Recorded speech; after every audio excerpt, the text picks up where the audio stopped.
पाकिस्तान इस वक्त अमेरिका और ईरान के बीच एक ऐसे मोड़ पर खड़ा दिखाई दे रहा है जहां उसकी भूमिका अचानक बेहद महत्वपूर्ण बन गई है और इस बात की पुष्टि खुद अमेरिका की तरफ से कर दी गई है। राष्ट्रपति डोनाल्ड ट्रंप ने पाकिस्तान के सेना प्रमुख और फील्ड मार्शल आसिम मुनीर से बातचीत की है और खबर ये भी है कि ये बातचीत सिर्फ औपचारिक नहीं थी, बल्कि इसमें युद्ध को लेकर मध्यस्थता की पेशकश भी शामिल थी।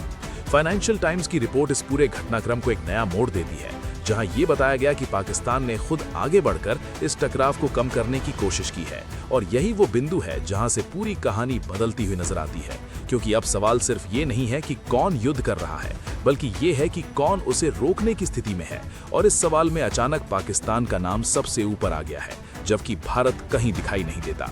दुनिया भर में चर्चा हो रही है कि पश्चिम एशिया के इतने बड़े संकट में पाकिस्तान कैसे एक अहम खिलाड़ी बन गया और भारत, जो खुद को एक उभरती वैश्विक शक्ति बताता है, वो इस पूरी प्रक्रिया में कहाँ है। 23 मार्च को डोनाल्ड ट्रंप ने कहा कि ईरान के साथ बातचीत जारी है, लेकिन उन्होंने किसी देश का नाम नहीं लिया। वहीं ईरान ने भी ये स्वीकार किया कि बातचीत हो रही है, मगर सीधे तौर पर नहीं बल्कि किसी तीसरे पक्ष के जरिए हो रही है। और जब व्हाइट हाउस ने ये साफ किया कि ट्रंप और आसिम मुनीर के बीच बातचीत हुई है, तो संकेत और मजबूत हो गए कि ये तीसरा पक्ष पाकिस्तान ही हो सकता है। अब सवाल उठता है कि क्या इस्लामाबाद इस पूरी बातचीत का केंद्र बनने जा रहा है? क्या वहां कोई बड़ी बैठक होने वाली है? जब भारत की एजेंसी ANI ने इस पर ट्रंप की प्रेस सचिव से सवाल किया तो उन्होंने सीधे जवाब देने से इनकार कर दिया, लेकिन इतना जरूर कहा कि अभी किसी भी अटकल को अंतिम नहीं माना जाना चाहिए। ये बयान अपने आप में बहुत कुछ कह जाता है, क्योंकि इनकार नहीं किया गया बल्कि केवल पुष्टि से बचा गया है। और इससे ये अंदाजा लगाना मुश्किल नहीं है कि पर्दे के पीछे कुछ बड़ा चल रहा है।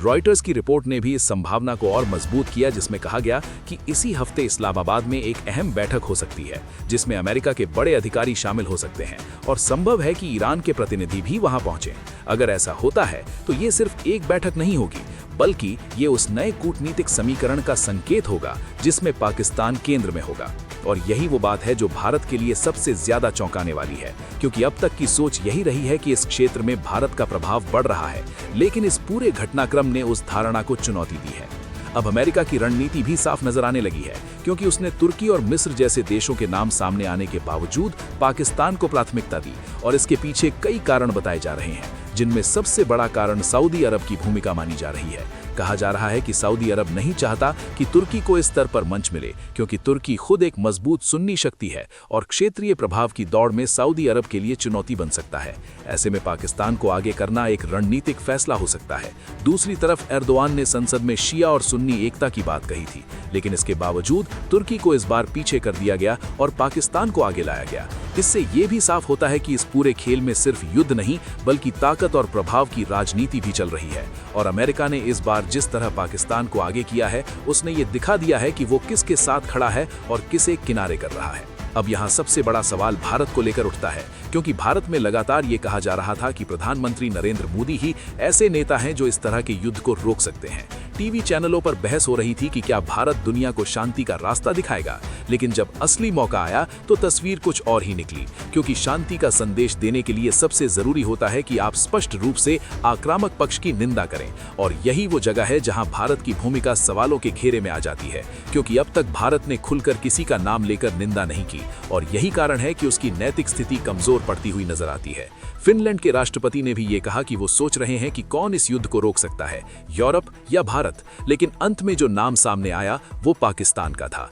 और यही वो विडंबना है जो आज पूरी दुनिया देख रही है कि जिस देश को भारत वर्षों से अलग थलग करने की कोशिश करता रहा, वही आज एक शांति दूत के रूप में सामने आ रहा है और भारत इस पूरी प्रक्रिया में कहीं दिखाई नहीं दे रहा। अब सवाल ये नहीं है कि पाकिस्तान सही है या गलत, सवाल ये है कि भारत कहाँ है और क्यों नहीं है। और यही वो सवाल है जिसका जवाब आने वाले दिनों में भारत की विदेश नीति की दिशा तय करेगा। अब सवाल ये उठता है कि अगर पाकिस्तान इस पूरे घटनाक्रम में इतनी तेजी से उभर कर सामने आया है, तो इसके पीछे असली वजह क्या है और क्या ये सिर्फ एक संयोग है या फिर एक सोची समझी रणनीति का हिस्सा है। क्योंकि जब डोनाल्ड ट्रंप जैसे नेता खुले तौर पर आसिम मुनीर से बातचीत करते हैं और उसे एक अहम कड़ी के रूप में पेश करते हैं, तो ये सिर्फ कूटनीतिक औपचारिकता नहीं होती, बल्कि इसके पीछे बड़े संकेत छिपे होते हैं। और यही संकेत इस वक्त पूरी दुनिया को चौंका रहे हैं, क्योंकि अब ये साफ दिखने लगा है कि अमेरिका इस पूरे संकट में अपने पुराने समीकरणों को बदल रहा है और नए साझेदारों को सामने ला रहा है,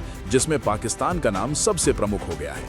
अब यहाँ एक और दिलचस्प पहलू सामने आता है कि पाकिस्तान खुद इजरायल को मान्यता नहीं देता, फिर भी वो इस पूरे संवाद में शामिल हो रहा है और यही बात इसे और भी जटिल बनाती है, क्योंकि एक तरफ इजरायल इस युद्ध का बड़ा पक्ष है और दूसरी तरफ पाकिस्तान उसके साथ औपचारिक संबंध भी नहीं रखता। इसके बावजूद अगर पाकिस्तान बातचीत का हिस्सा बन रहा है तो इसका मतलब है कि अमेरिका किसी और स्तर पर इस खेल को खेल रहा है, जहां औपचारिक रिश्तों से ज्यादा अहमियत रणनीतिक जरूरतों की हो जाती है। और इसी जगह पर भारत की स्थिति और भी उलझी हुई नजर आती है, क्योंकि भारत इजरायल के साथ अपने रिश्तों को मजबूत करता रहा है और उसे अपनी विदेश नीति का अहम हिस्सा भी बनाता रहा है। लेकिन जब बात युद्ध रोकने की आती है तो वही संबंध भारत के लिए एक सीमा बन जाते हैं, क्योंकि आप जिस पक्ष के साथ खड़े दिखते हैं उसके खिलाफ खुलकर बोलना आसान नहीं होता। और यही कारण है कि भारत की आवाज इस पूरे संकट में उतनी स्पष्ट नहीं सुनाई दे रही जितनी अपेक्षा की जा रही थी।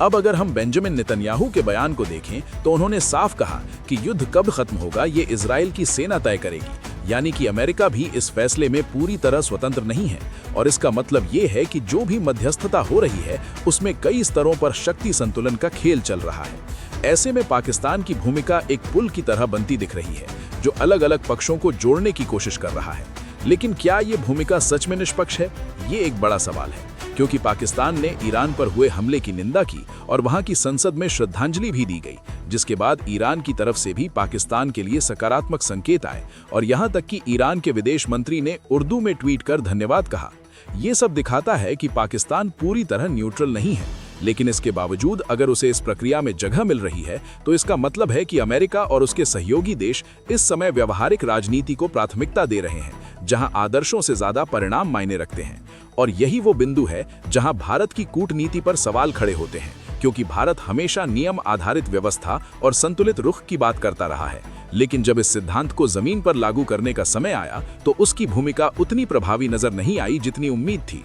अब ये भी कहा जा रहा है कि अगर भारत ने शुरुआत में ही स्पष्ट रूप से हमले की निंदा की होती और अपने पुराने रिश्तों के आधार पर ईरान के साथ खड़ा दिखता तो शायद आज वो भी इस बातचीत का हिस्सा होता और उसकी भूमिका कहीं ज्यादा मजबूत होती। लेकिन ऐसा नहीं हुआ और यही कारण है कि अब पाकिस्तान के उभरते रोल को लेकर भारत के अंदर भी बहस तेज हो गई है, क्योंकि ये सिर्फ एक देश के आगे बढ़ने की कहानी नहीं है, बल्कि ये दूसरे देश के पीछे छूट जाने की भी कहानी है। और यही वो सच्चाई है जिसे समझना जरूरी है, क्योंकि अंतर्राष्ट्रीय राजनीति में खाली जगह कभी खाली नहीं रहती, कोई ना कोई उसे भर देता है और इस बार वो जगह पाकिस्तान ने भर दी है। अब देखना यह है कि आने वाले दिनों में भारत इस स्थिति को कैसे संभालता है। क्या वो अपनी कूटनीति में बदलाव करेगा या फिर इसी तरह किनारे खड़ा रहेगा, क्योंकि ये सिर्फ एक युद्ध की बात नहीं है, ये उस वैश्विक भूमिका की बात है जिसे पाने का दावा भारत लंबे समय से करता रहा है। लेकिन जब मौका आया तो तस्वीर कुछ और ही निकलकर सामने आई और यही इस पूरे घटनाक्रम का सबसे बड़ा सवाल बन गया है। अब इस पूरी कहानी का आखिरी और सबसे अहम पहलू यही है कि आगे क्या होगा और इस बदलते हुए कूटनीतिक खेल में किसकी जीत होगी और किसकी हार।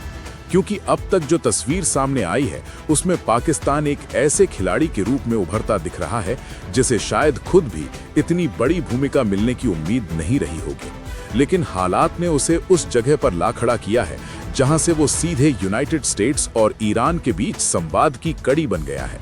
और अगर आने वाले दिनों में कोई समझौता होता है या युद्ध थमता है तो ये कहना गलत नहीं होगा कि उस प्रक्रिया में पाकिस्तान का नाम जरूर लिया जाएगा। और यही वो स्थिति है जो भारत के लिए सबसे ज्यादा असहज करने वाली हो सकती है, क्योंकि भारत लंबे समय से खुद को एक जिम्मेदार वैश्विक शक्ति के रूप में पेश करता रहा है और ये भी कहता रहा है कि वो शांति और स्थिरता के लिए काम करता है। लेकिन जब असली मौका आया तो उसकी भूमिका स्पष्ट नहीं दिखी और यही कारण है कि अब सवाल और भी तेज हो गए हैं कि क्या भारत सिर्फ बयान देने तक सीमित रह गया है या फिर वो वाकई किसी बड़े कूटनीतिक हस्तक्षेप की क्षमता रखता है। अब यहाँ एक और महत्वपूर्ण बात सामने आती है कि अगर ये बातचीत सफल होती है और किसी तरह का सीज फायर होता है तो क्या नरेंद्र मोदी खुलकर पाकिस्तान की भूमिका को स्वीकार करेंगे या फिर इस पर चुप्पी साध लेंगे, क्योंकि ये सिर्फ एक कूटनीतिक स्थिति नहीं होगी बल्कि ये एक राजनीतिक संदेश भी होगा, देश के भीतर और बाहर दोनों जगह। क्योंकि भारत की राजनीति में पाकिस्तान को लेकर जो छवि बनाई गई है उसके बाद ये स्वीकार करना आसान नहीं होगा कि वही देश शांति प्रक्रिया में अहम भूमिका निभा रहा है। और यही वो दुविधा है जो आने वाले समय में और गहरी हो सकती है। दूसरी तरफ डोनाल्ड ट्रंप का रुख भी काफी दिलचस्प है, क्योंकि उन्होंने जिस तरह से बार बार पाकिस्तान के नेताओं की तारीफ की है और उन्हें अपने करीब रखा है, उससे ये साफ संकेत मिलता है कि अमेरिका इस वक्त अपने हितों के हिसाब से नए समीकरण बना रहा है और इसमें भारत की प्राथमिकता पहले जैसी नहीं रही है। अब ये बदलाव अस्थायी है या स्थायी, ये तो आने वाला समय बताएगा, लेकिन फिलहाल जो दिख रहा है वो यही है कि पाकिस्तान को एक नई वैधता मिल रही है और ये वैधता सिर्फ शब्दों तक सीमित नहीं है, बल्कि उसे अंतर्राष्ट्रीय मंच पर जगह भी मिल रही है। और यही वो बात है जो भारत के लिए सबसे बड़ी चुनौती बन सकती है, क्योंकि कूटनीति में छवि और भरोसा बहुत मायने रखते हैं और अगर एक बार ये संतुलन बिगड़ जाए तो उसे वापस पाने में लंबा समय लगता है। अब इस पूरे घटनाक्रम को अगर व्यापक नजरिए से देखें तो ये सिर्फ 3 देशों की कहानी नहीं है, बल्कि ये उस बदलती हुई विश्व व्यवस्था की झलक है जहां हर देश अपने हितों के हिसाब से फैसले ले रहा है और पुराने समीकरण तेजी से टूट रहे हैं। ऐसे में भारत के सामने सबसे बड़ा सवाल यही है कि क्या वो इस बदलाव को समझकर अपनी रणनीति में सुधार करेगा या फिर पुराने ढर्रे पर ही चलता रहेगा, क्योंकि अगर ऐसा हुआ तो भविष्य में ऐसे और मौके आ सकते हैं जब भारत खुद को किनारे खड़ा पाए और दूसरे देश केंद्र में नजर आए। और यही वो चेतावनी है जो इस पूरे घटनाक्रम से निकलकर सामने आ रही है। अब अंत में सवाल वही है जिससे हमने शुरुआत की थी कि इस युद्ध को कौन रोकेगा और किसके नाम का श्रेय जाएगा। लेकिन उससे भी बड़ा सवाल ये है कि जब इतिहास लिखा जाएगा तो उसमें भारत की भूमिका क्या होगी। क्या वो एक दर्शक के रूप में याद किया जाएगा या एक ऐसे देश के रूप में जिसने सही समय पर सही कदम उठाया। ये फैसला अभी होना बाकी है, लेकिन संकेत साफ है कि अगर भारत ने अब भी अपनी कूटनीति को और मजबूत नहीं किया तो आने वाले समय में उसे और भी बड़े मंचों से बाहर रखा जा सकता है। और तब सवाल सिर्फ ये नहीं होगा कि पाकिस्तान आगे कैसे आया, बल्कि ये भी होगा कि भारत पीछे क्यों रह गया।